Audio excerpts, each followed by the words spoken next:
This will be another cheat code here. So if y'all got y'all pen and papers ready, write down indexes. Some of you guys may already trade with indexes, but I live and die by them. The indexes are going to be the currency pairs, just the current, not the pairs, but the actual currencies.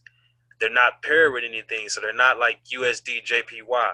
This is going to be USD by itself. This is going to be Euro by itself, JPY by itself. You can pull all these up on TradingView.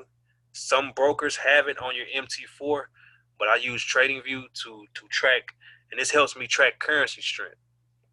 So I know if USD, which is DXY in indexes, if the currency is starting to get weak, I come over here and I can look at UJ, and I know that UJ is going to go up because I know that USD, the money's starting to leave USD.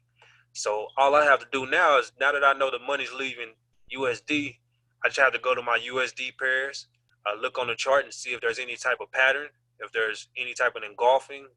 And this works on any time frame. If I want to go to the hour, if I want to be a scalper on a 5 minute, 15, I notice, hey, there's a big move in USD starting to happen.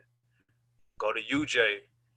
Bam, it's going to be correlated. You're going to see the USD JPY starting to move. Bam, there go your entry for your trade.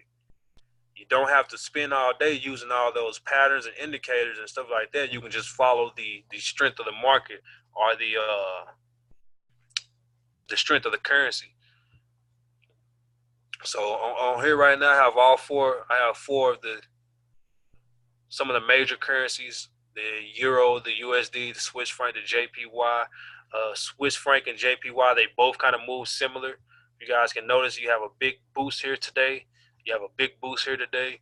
They're moving in the same direction. So anything JPY, anything Swiss franc, I'm looking forward to have strength, or for like UJ to move down, because JPY is always the last pair. It's always going to be UJ, CJ, NJ.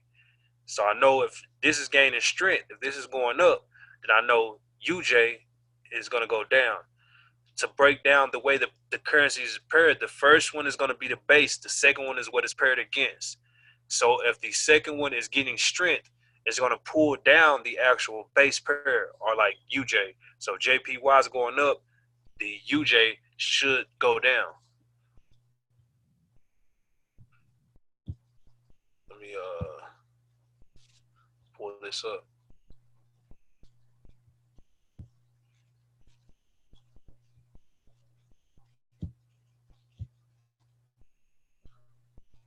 Come on now. We're wrapping up. Don't go slow now on me, baby. There we go.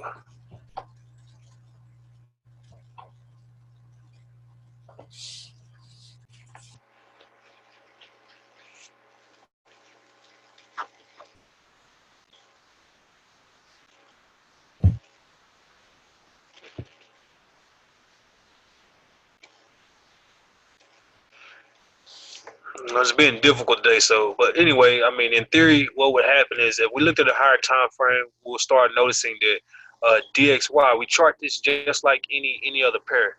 So whatever methods you guys are using to trade, whether you want to use Bollinger Bands, you want to use some of the things we showed already, some of the strategies that you know yourself.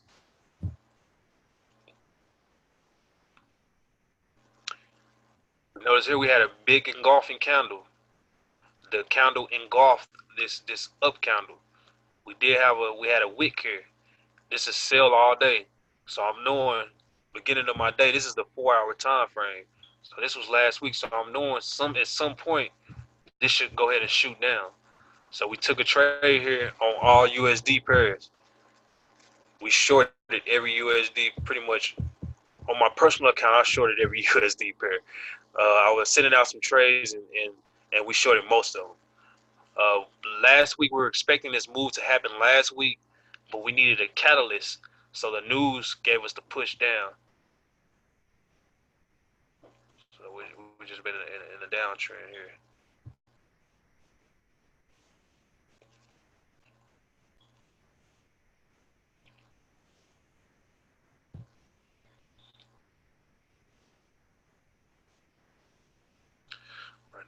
get a little bit of a retracement.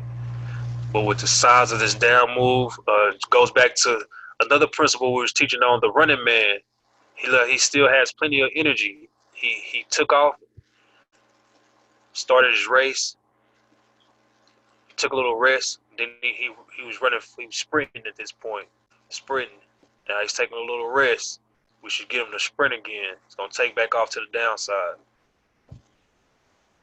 The way we determine the running man is we look at the size of the breaks he's taking. If he's taking long extended breaks, well, we know he's wore out. He's starting to lose the battle, so he could lose the race and then start back reversing. But as long as it doesn't pull back too much, may pull back to these EMAs. As long as he doesn't take too much of a break, we just hold this trade. We hold this trade until he wears itself out. Whoever that man is running, we just gonna ride with him. We're gonna make him pull us along. So it helps us from getting out of trades we should hold. Last principle I want to say is that to survive in trading and to end up making the profit potential you guys want to make, one of the key factors is you have to cut your losers short. You don't want to hold them and let them go against you, and you want to let your winners ride. This philosophy probably help you guys hold on to your trades by just looking at the candles and noticing, hey, he's still got a lot of speed in him. He still has a lot of strength. He's not pulling back as much. He's not resting as much.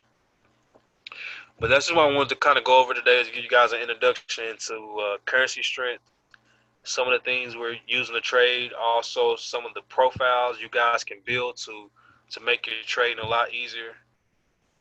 We'll sit down sometime this week and we'll have a lesson on just setting up your charts. So it'll give you guys a little bit more of an advantage in the market and a little bit more structure into your trading